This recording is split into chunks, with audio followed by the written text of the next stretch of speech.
In this video, we're going to be discussing BLS 12 leads and the Zoll X-Series monitor. We're going to be discussing a variety of topics, including what is a 12-lead EKG, the benefit of using it at the BLS level.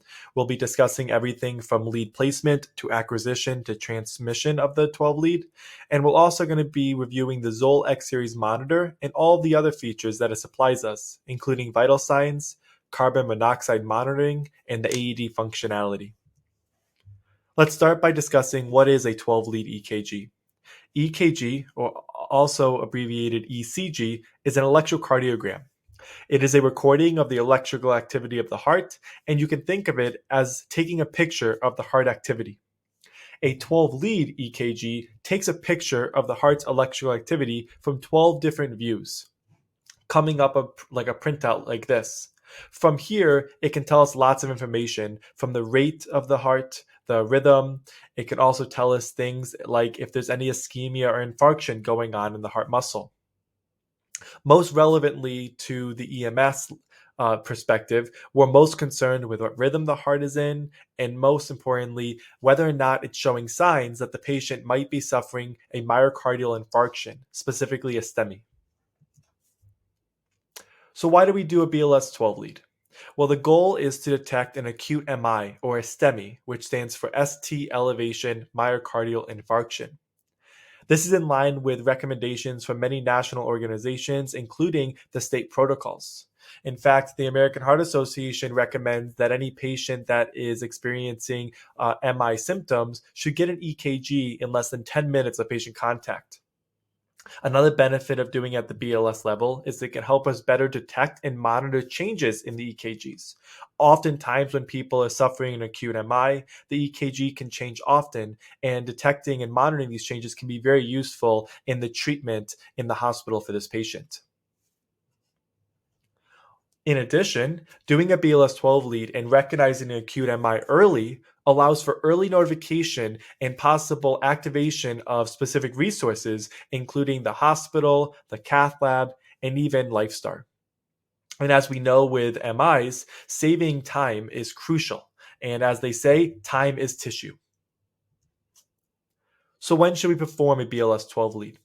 This should be performed anytime a patient is suspected of having an MI or any other cardiac emergency, and where the medic either has a prolonged response time or in the event there's no medic available. There are a variety of symptoms that would indicate the use of a 12 lead.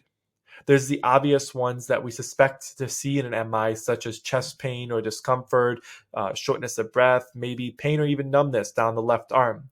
We should also think about all of the other symptoms and potential presentations of cardiac events, including things like nausea, vomiting, and even profound weakness, especially in our elderly patients. Things like epigastric or abdominal pain in some cases. We should also be doing it in cases where there's an abnormal heart rate, either too fast or too slow, for syncope or near syncope. In addition to patients that might be unresponsive or those that may have suffered a seizure or a stroke. You can also consider doing a BLS 12 lead if in the event you're doing a BLS code and you achieve ROSC, or return of spontaneous circulation. The point of this slide is to point out that there are many indications for doing 12 lead, so we should always keep this in the back of our mind. One caveat with doing a BLS 12 lead is that if we do one, a paramedic should be requested. And the reason for this is by performing a BLS 12 lead, this indicates that you are suspecting, or your train of thought is indicating that some type of cardiac event is occurring in this patient, making it ALS. While there is not a lot of indications for doing a BLS 12 lead, we should not be doing it on just anybody. And the other reason for this is that a normal 12 lead does not really indicate much for us. A normal 12 lead can be present in patients that are having serious medical conditions, including a myocardial infarction. A 12 lead is just a single tool to evaluate a patient with these symptoms.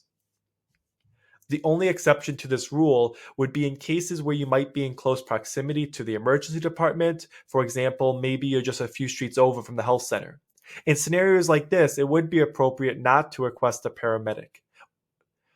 In these circumstances, just make sure that you document this appropriately in your charting. A couple of other reminders is that doing a BLS 12 lead should not delay any type of treatment or transport. Unfortunately, once you get comfortable with doing a 12 lead, it is a very quick thing to do and shouldn't really delay in any way. As I kind of mentioned already, the 12 lead does not change our treatment in any shape, or way, or form. If we have a patient that is experiencing ACS symptoms and we suspect them of having a myocardial infarction, even if the 12 lead came back and read normal, we should continue to treat them with the appropriate things, such as aspirin, nitro, and oxygen as needed. In addition, as EMTs, we are trained to acquire and transmit 12 leads. We are in no way trained or supposed to be interpreting these EKGs. The idea is that the EMT will acquire this 12 lead and then we'll send it off to the hospital for the physician at the facility to read and then report back to you if there's any pertinent findings. Let's talk a little bit more about the 12 lead process. But before we do that, let's introduce the monitor we'll be using, and that is the Zoll X series. At Winston Ambulance, we have two monitors. We'll have one in the primary and secondary ambulance. Here you can see an image of the monitor. You'll notice that this might be a different color scheme than the monitors that we might be carrying. However, they function exactly the same. The monitor is in the center. On either side, there are bags for storage. And then on the top, you'll see a green button that will be used to turn the monitor on. On the left-hand pouch, we have our blood pressure cuff, our pulse oximeter, along with the 12 lead cables. And on the outside of that pouch in this gold wrapper, we have the electrodes. On the right side, we have the AED pads. And on the outermost pocket, we have some additional sizes for our blood pressure. On the rear of the monitor, that is where the battery is located, the plug to charge the monitor, and then sometimes in this bag right here, we keep an extra roll of paper. The printer for the 12 lead is also on the rear of the monitor. The first step in using the monitor is going to be powering it on using that green button that was on top of the monitor. You're going to press and hold it until something appears on the screen. When the monitor boots up, it's automatically going to be in AED mode and be ready to be used in a cardiac arrest. If you're not going to be using the monitor as an AED, you should press the pause button. You'll note that these buttons on the side correlate with the screen options. So you will press this button right here to pause. When you hit pause, this will remove you from the AED mode, and now you are ready to use it for either vital signs or 12 lead EKG. At any point in the call, if you have to return back to the AED mode, there are two easy ways to do this. You can either press the analyze button, as you see here, or you can turn the monitor off and turn it back on. It will boot up in the AED mode.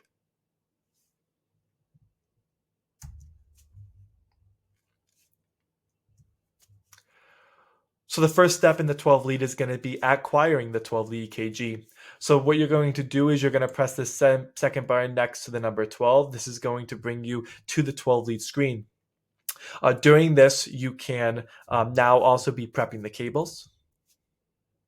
And for lead placement, there are going to be a total of 10 cables. There are 4 limb leads and 6 chest leads. Before we start applying the electrodes, I would recommend that you attach the electrodes to each of these cables just to make it a little bit more efficient and easier as you're applying the leads. Make sure that we explain to the patient exactly what we are doing. It's as simple as telling the patient that you're going to be applying a bunch of stickers to their chest to take a picture of their heart. Next, you're going to place the leads. And then you got to make sure that the chest lead cable here is plugged in to the 4 lead or the limb lead cable.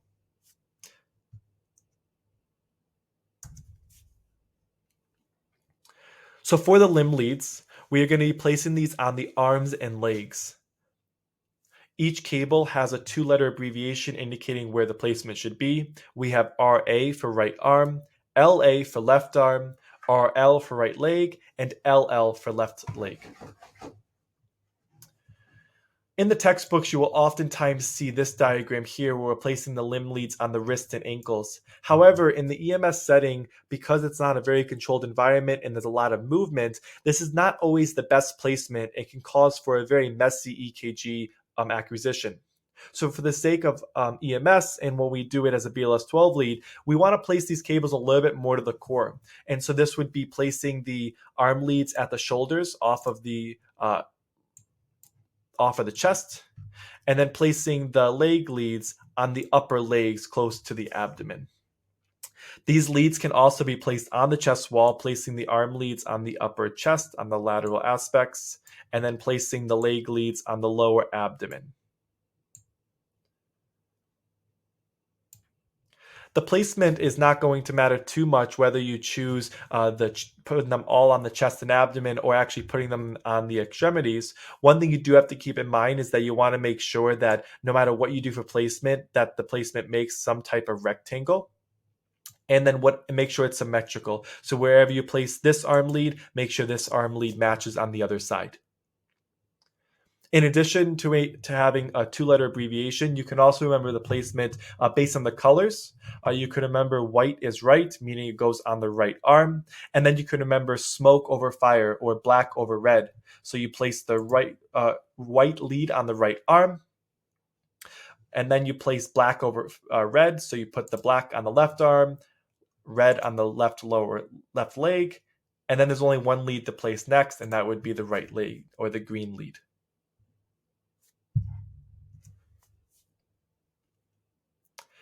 Next, for the chest leads, which are a total of 6 wires, are a bit more challenging and require a little bit more anatomy involved. These cables are going to be labeled V1 through V6. And as we place them, we're going to place them in a specific order. We're going to be placing V1 and V2, followed by V4, then V3, V6, then V5. The purpose of doing it in this specific order is to make the placement and the landmarking easier. So for leads V1 and V2, this is going to be in the 4th intercostal space.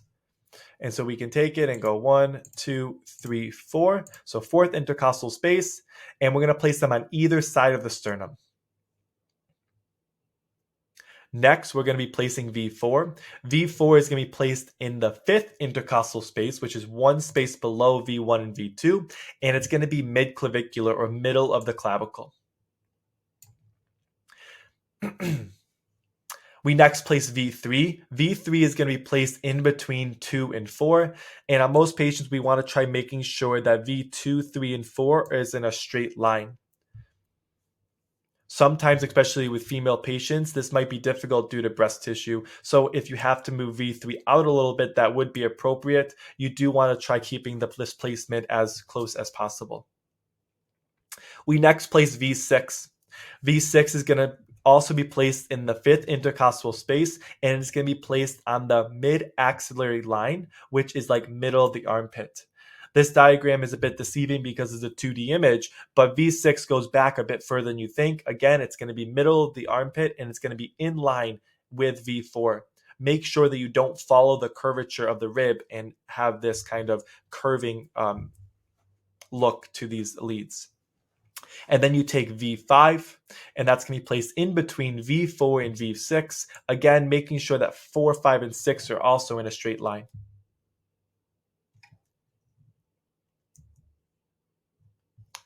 Some tips as you're placing these leads. First, proper placement is very, very important. While the placement does not have to be perfectly identical to what the diagram shows, it has to be as close as you possibly can get it. Any change or misplacement of these leads can change the image of the recording that it receives. And the doctors and the paramedics that are reading these EKGs are relying and assuming that you have placed these leads correctly. Again, improper placement can lead to false diagnoses, or it can even miss the diagnosis of a MI. If a patient has excessive chest hair, it might be difficult for the stickers to be placed. So in these cases, you could try separating the hair and placing the leads that way. Otherwise, it would be appropriate to take a razor and then just shave little areas where you need the leads to be placed. If the patient is sweaty or wet, this could also cause challenges with the electrode sticking. So you could simply take a towel and try drying the chest a little bit prior to placing. For female patients, a couple of considerations. You can consider having a female patient place the leads for patient comfort. As with all patients, but particularly with female patients, make sure that we're explaining this procedure to them and make sure that they understand that these are going to be placed underneath their breast. When you get to these chest leads, either have the patient displace the breast tissue themselves or use the back of the hand and warn the patient before doing so. We want to make sure that these electrodes are being placed underneath any breast tissue and not over so we can get an accurate picture. Bra wires will not affect the EKG reading. And as I mentioned, the lead should not go over lots of breast tissue. Once we have placed the leads, we're going to be looking at the monitor. Our goal is to capture the highest quality 12 lead we can without a lot of artifact. Artifact is something that is seen on the EKG that is caused by an outside source, such as movement, and this makes it difficult or sometimes even impossible to interpret. And so what we're looking for is what's called a good tracing. In this snapshot, you see a very good tracing. You see that everything looks kind of level, it looks the same in all the leads, and this would be an acceptable 12 lead. Over here, you see a lot of ups and downs and messy signal, and it's not uniform across. And so this over here is representing an EKG with lots of artifact. So our goal is to take an image that looks like this and make it look like the left side image. And so there's a couple things that we can do before this. So we can make sure that patient's in proper positioning. The ideal position for the patient is semi-Fowler's. Obviously, that's not always possible, and it can be acquired in different positions. We can consider placing a bed sheet on the patient, and you can place the sheet up to the patient's neck. That sometimes can reduce some micro shivering to reduce some of the artifact. We can ask the patient to sit as completely still as possible, and then look at the monitor again to see if there's any changes. Once we see a good tracing and we're ready to go, we want to acquire the EKG. To acquire the EKG, we're going to be pressing the camera with the number 12 on it 2 times. The first time you press it, you're going to see a pop-up for age. Don't worry about inputting the age or the sex of the patient. Just hit it again and the EKG will acquire. One more note on artifact. While we are trying to get an EKG with minimal artifact, understand that that's not always going to be possible, and you shouldn't be delaying care or wasting time in the event that you can't get good at artifact. Try your best to get the best quality 12 lead you can, and then move on. Once you press acquire, it's going to then print.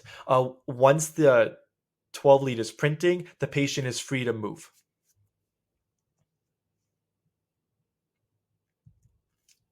Both on the printout and on the screen, it will give the interpretation that the monitor has. You want to take a look at this interpretation. As EMTs, we are only looking for one thing in the analysis, and we're looking for star, star, star, STEMI, star, star, star. If you see this, this indicates that there's a high probability that this patient is suffering an acute myocardial infarction.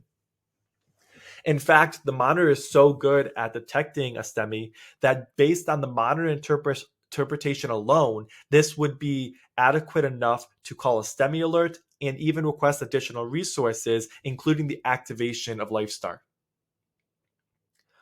As far as any other interpretation, we want to ignore that. The other interpretations are not always as accurate and can be misleading. We also want to remember that when we have the interpretation, we're not sharing any of this information with the patient. Again, our job is to acquire the EKG and to transmit it. If a patient asks you, what does it look like, or what does it say, simply explain to the patient that as EMTs, it's our job to acquire and transmit the EKG. We sent it over to the hospital for the doctor to take a look at.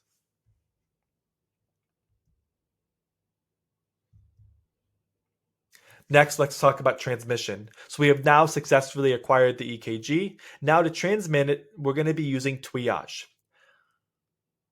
I'm not going to go into detail about triage. I'm making the assumption that you understand how to use it. If you have any questions about triage specifically, please contact a WA officer or Need for Leadership for instructions. So you're going to log in, you're going to select the unit, and then you're going to start the case as normal.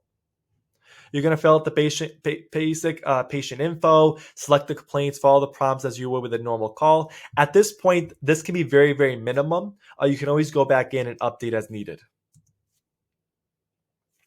You then are going to go to the media tab. You're going to select EKG. You're going to take a picture of the EKG and press use photo.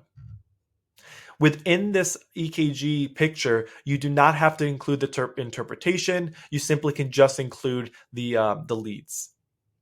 So again, you take the picture and press use photo. And now the EKG is uploaded.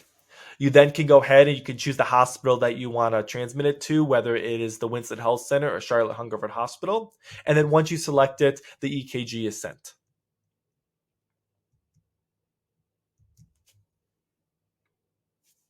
Let's talk about communication.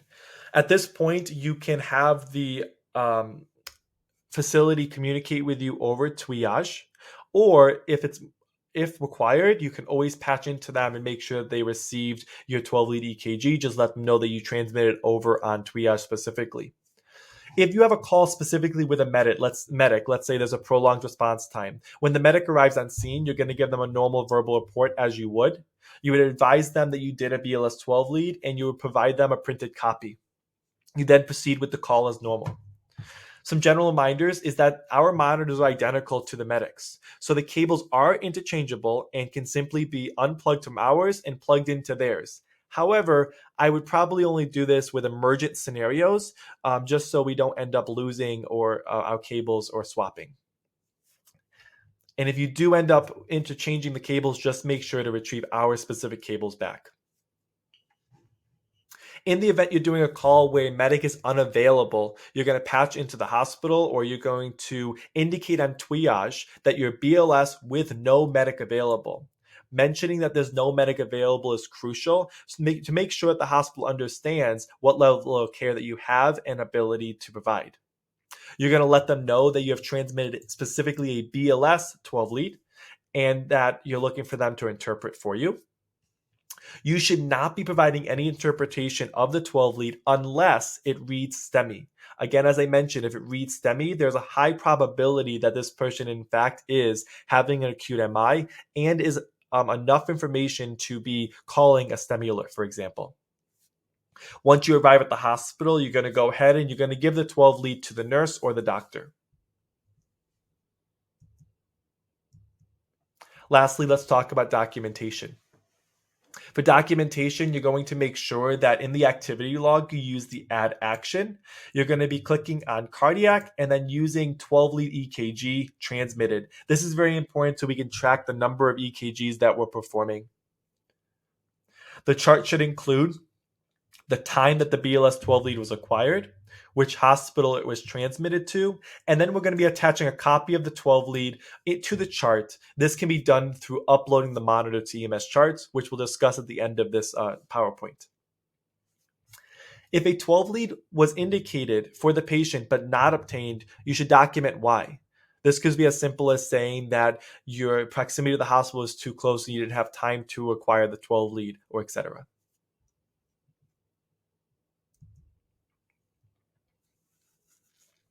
Okay, now let's talk about some of the other features that the Soul X series has to provide us.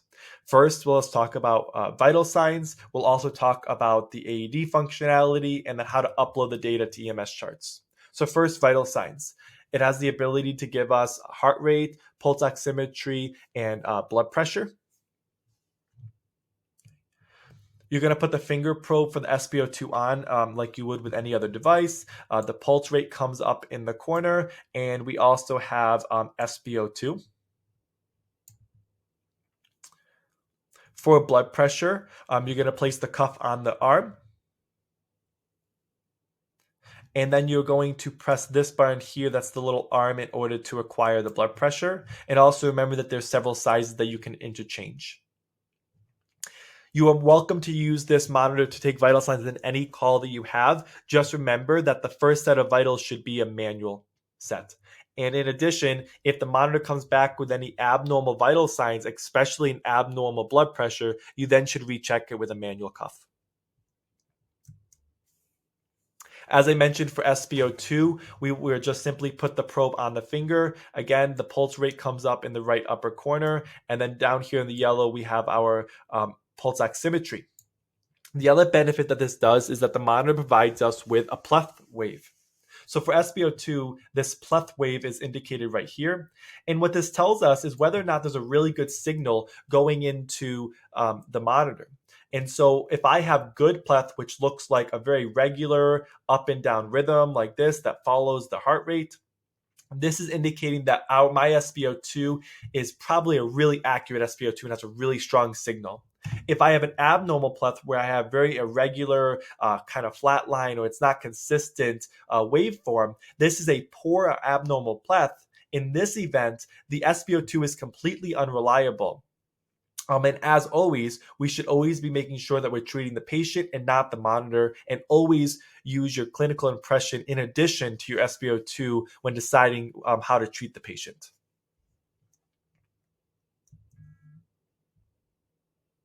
The other amazing thing that the monitor provides us with is SpCO, or the ability to monitor carbon monoxide levels.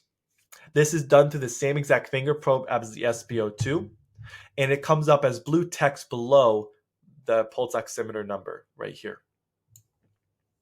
For normal ranges, a non-smoker, a normal is 0 to 5%, and for smokers, it's 5 to 10%. While this is a useful tool and can be useful in indicating the severity of carbon monoxide poisoning, it is important to remember that this never changes our treatment for suspected CO poisoning. If there's reason to suspect it, we will continue to treat it despite or regardless of what this number may or may not be. Next, let's talk about the AED.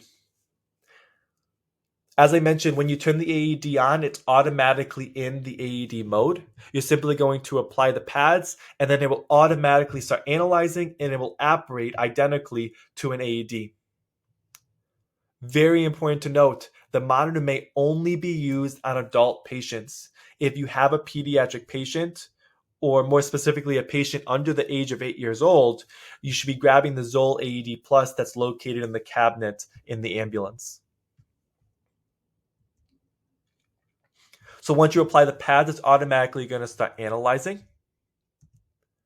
If it has a shock advised, it's going to tell you shock advised, and you're going to press this triangle here that's going to light up. If there's no shock advised, it will simply say no shock advised and to perform CPR. Then there is a CPR timer that will count down from 2 minutes until the next analyzation. The monitor will give CPR feedback just as the medics. And you can see here it's indicating the depth and the rate for you.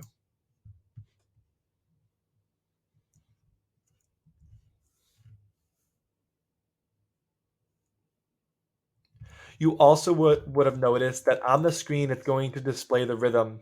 Again, this is not for the EMT to interpret at all. The reason why we have this functionality turned on is to help out the medic. So if the medic was to arrive on scene while using the monitor, they could peek and see kind of what rhythm the patient is in, which can be kind of useful for them when they're deciding what their treatment plan should be. All right, lastly, we're going to discuss uploading the data. So once you're done with the call, if you are in AED mode, we want to press the pause key to get out of the AED mode, and then you're going to press the back arrow. You then press log. Then you press the envelope button here. It's automatically going to highlight close case. You're going to press this solid dot to confirm that, to close the case. You then have to select the cases. So with using the solid dot selector, you're going to press select cases, and then you now can use the up and down arrows to indicate what cases you want. To select a case, you're going to scroll to highlight it as blue and then press the solid dot. You can press multiple if applicable. Make sure that you use the time and the duration of the call to help select the correct case. Once you have selected the correct case, a green icon, or a green check mark rather, pops up next to it. You then can press the little house.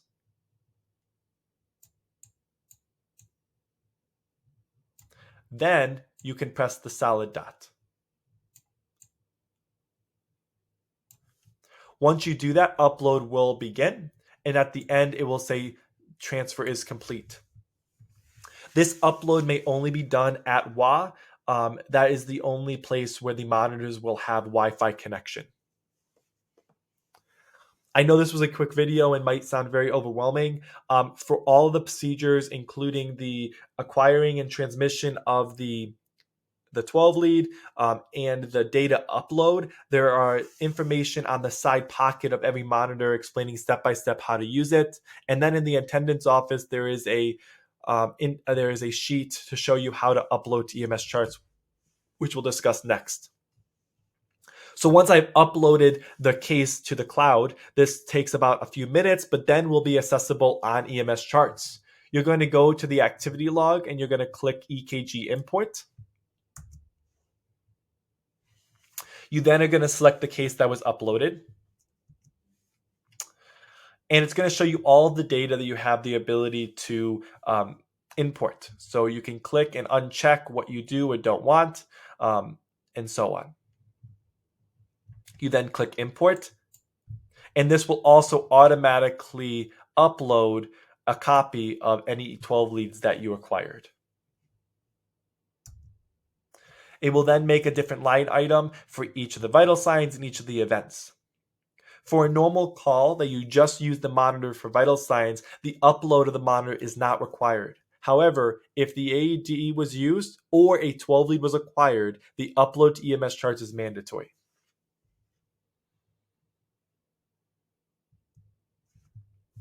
That's all I have in this presentation. If you have any questions, please contact a WA officer or contact your trainer.